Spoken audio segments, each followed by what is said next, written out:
नमस्कार दोस्तों, मेरा नाम कपिल सिक्का है। स्वागत है आपका स्टडी एलपी एजुकेशन प्लेटफॉर्म में। आज कॉन्स्टिट्यूशनल अमेंडमेंट हम करने जा रहे हैं 15th अमेंडमेंट एक्ट 1963।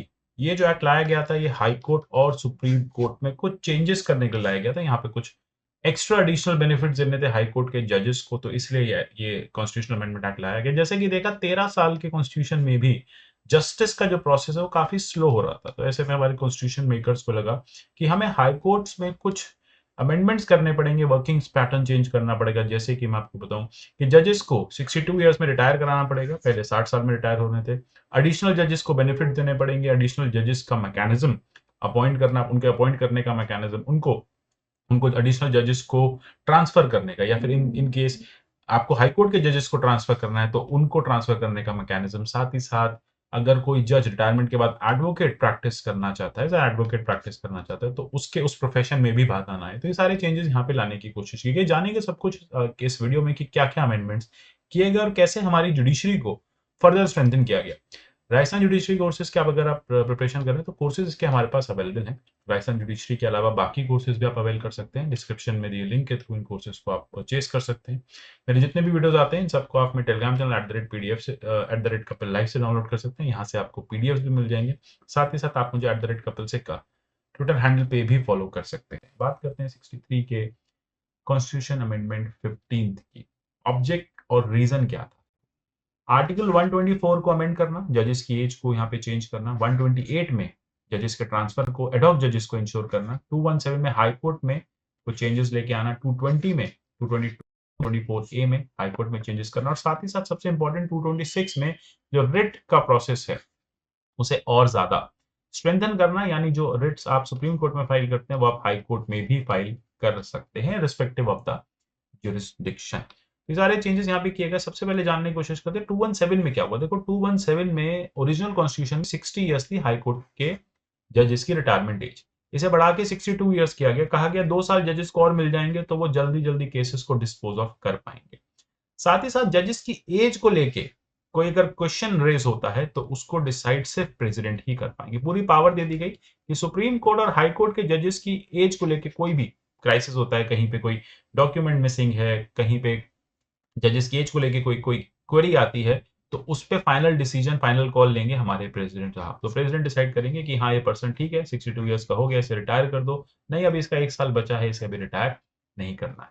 ये सारी चीजें क्लियर की गई आर्टिकल 124 एंड 217। तो 217 को एक बार देख लेते हैं, अभी कैसा दिखता है, क्या एग्जिस्ट करता है। बात करता है जजेस ऑफ हाई कोर्ट के अपॉइंटमेंट और कंडीशन की बात, कि कैसे उनका अपॉइंटमेंट होकर कैसे वो काम करेंगे। सबसे पहली बात है, हाईकोर्ट के जजेस को प्रेसिडेंट जो है वो अपॉइंट करेंगे। कैसे अपॉइंट करेंगे? चीफ जस्टिस से कंसल्टेशन के बाद, गवर्नर से कंसल्टेशन के बाद।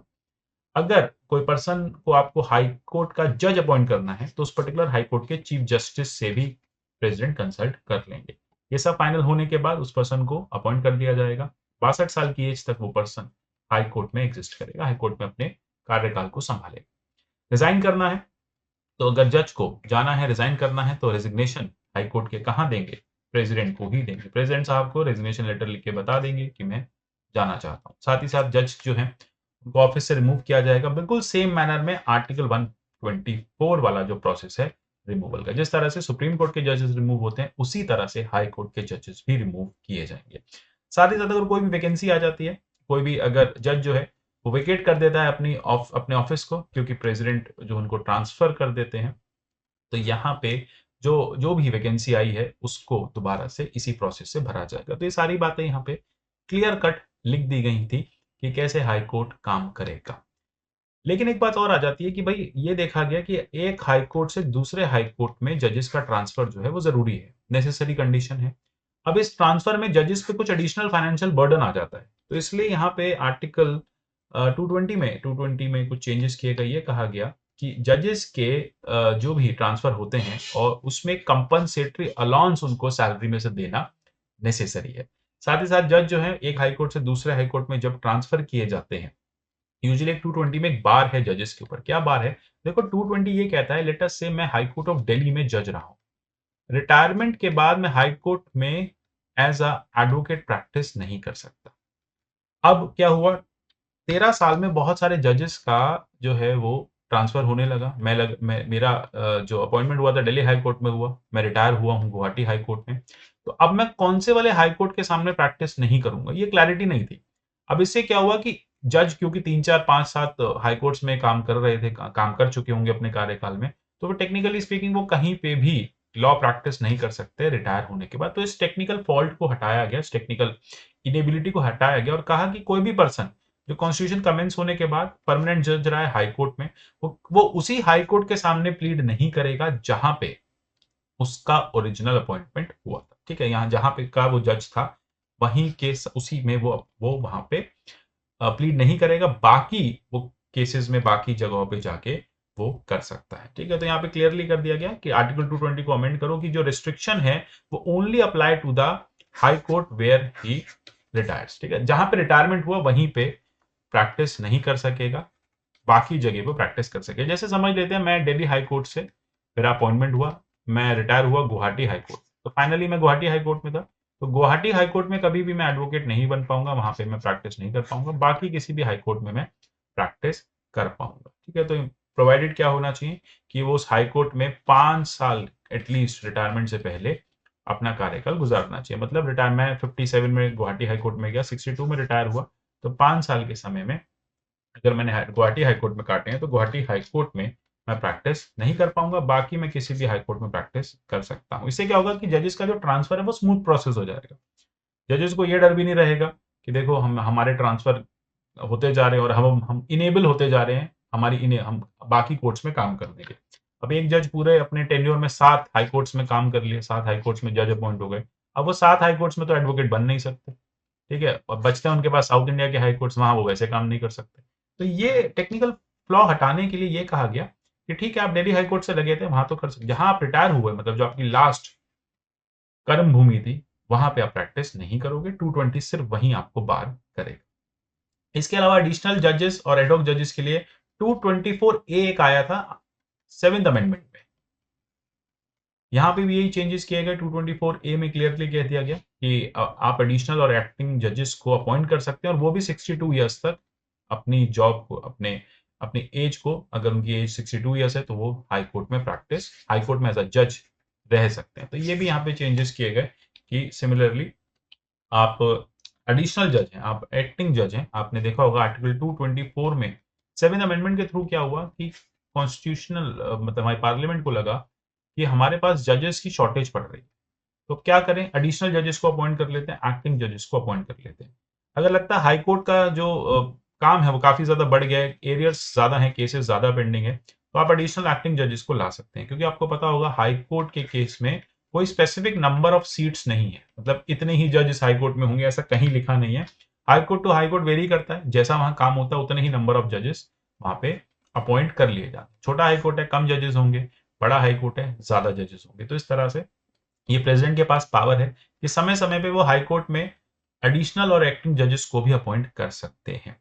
ठीक है, तो यहाँ सबसे बड़ी बात है कि वो एडिशनल और जो हाई कोर्ट एडिशनल और एक्टिंग जजेस हैं इनकी भी एज लिमिट है कि 62 साल से कम एज के ये होने चाहिए, क्योंकि किसी भी सूरत में कोई भी ऐसा एक्टिंग या एडिशनल जज नहीं हो सकता वो 62 ईयर से ऊपर वो क्रॉस कर जाए और 62 ईयर से ऊपर उसकी एज और वो काम करे। तो ये चेंज एक तो यहाँ किया गया, साथ ही साथ सबसे इंपॉर्टेंट जो किया गया वो आर्टिकल 226 में किया गया। आर्टिकल 226 में थोड़ी सी पावर ज्यादा दे दी गई हाई कोर्ट को। कहा हाई कोर्ट लेटर से हाई कोर्ट ऑफ पंजाब है या फिर कहा गया लेटर से हाई कोर्ट ऑफ दिल्ली है। अब आप दिल्ली हाई कोर्ट में एक रिट पिटीशन लेके जाते हैं सेंट्रल गवर्नमेंट की, सेंट्रल गवर्नमेंट कहेगी भाई दिल्ली हाई कोर्ट की जो यहाँ पे अथॉरिटी है वो हमारे ऊपर तो लगती नहीं, हमारे ऊपर तो जुरिडिक्शन लगता नहीं। तो ये क्लियर कह दिया गया कि अगर कोई भी हाई कोर्ट है, अगर उसके उसके जुरिस्डिक्शन में कॉज ऑफ एक्शन अराइज हुआ है तो वो अप्रोप्रिएट डायरेक्शन ऑर्डर और रिट किसी भी गवर्नमेंट अथॉरिटी या पर्सन के अगेंस्ट इशू कर सकता है। लेटर से दिल्ली गवर्नमेंट या दिल्ली में किसी भी पर्सन का राइट इन्फ्रिंज हुआ है, वो पर्सन का राइट इन्फ्रिंज किया था महाराष्ट्र गवर्नमेंट, तो यहाँ पे दिल्ली गवर्नमेंट जो है वो एक अप्रोप्रिएट ऑर्डर या रिट जो है रिलीफ के लिए किसी भी गवर्नमेंट के अथॉरिटी के पर्सन के अगेंस्ट यहाँ पे इशू कर सकती है। ठीक है, तो ये सबसे बड़ा यहाँ पे चेंज किया गया और साथ ही साथ देखेंगे 226 को हम मानते हैं कि वो 32 से ज्यादा इंपैक्टफुल है। कैसे इंपैक्टफुल है? आर्टिकल 32 में जब आप रिट एनफोर्स कराते हैं तो केवल फंडामेंटल राइट्स को लेके 5 रिट्स आप एनफोर्स करा सकते हैं। लेकिन जब आप बात करते हैं 226 की, तो 226 में other than the fundamental right, other than those 5 writs भी आप इशू करा सकते हैं। यानी पार्ट 3 से अगर आगे की भी कोई रिट है, हम बात करें हिबिस कॉर्पस, मैंडेमस, प्रोहिबिशन, क्वो वारंटो, सर्चररी, इसके अलावा भी कोई रिट है, तो क्लॉज 1 में पावर है हाई कोर्ट के पास कि वो इशू कर सकती है direction, order and writ to any government authority और person may be exercised by any high court exercising jurisdiction in relation to territories within which the cause of action wholly or part has arisen। यानी देश भर में किसी और matter पे भी writ issue की जा सकती है हाई कोर्ट द्वारा। तो यह कह सकते हैं कि आर्टिकल 32 में जो रिट होती हैं वो फंडामेंटल राइट की रिट्स होती हैं, एंड आर्टिकल 226 में fundamental right plus other writs होती हैं। ठीक है, तो ये इंपॉर्टेंट बात हो जाती है कि अदर रिट्स भी यहाँ पे हो जाती है, कॉन्स्टिट्यूशनल रिट्स भी यहाँ पे हो जाती है। यहाँ पे केवल पार्ट 3 वाली रिट्स आती है। तो यही चीजें चेंज की गई और इसी से आप देखेंगे कि आर्टिकल 226 जो है वो ज्यादा इंपैक्टफुल भी और ज्यादा उसके पास पावर्स भी हैं, ज्यादा कहेंगे बेटर आर्टिकल है। ज्यादा बेटर से बेटर वर्ड हम दूसरा वर्ड यूज करेंगे कि ज्यादा बहुत ही कॉम्पोजिट आर्टिकल है, बहुत ज्यादा पावर्स उसके पास है और ज्यादा डायरेक्शंस और एरियाज को वो कवर कर सकता है आर्टिकल 226। तो इस तरह से आर्टिकल 226 को अमेंड करके फर्दर पावर्स ऐड की गई और उससे मोर पावरफुल देन आर्टिकल 32 बना दिया गया। तो याद रखिएगा 32 में कौन सी रेट्स हैं, 226 में बाकी सारी रेट्स हैं, 32 प्लस ऑल अदर रेट्स हैं। तो इतना ही जानना था हमें 15th अमेंडमेंट के लिए। मिलेंगे अगले 16th अमेंडमेंट में, तब तक के लिए सीरीज को देखते रहिए, लाइक करिए, सब्सक्राइब करिए, फ्रेंड्स के साथ शेयर करिए। मिलते हैं अगले सेशन में, तब तक के लिए good bye, take care and God bless you all.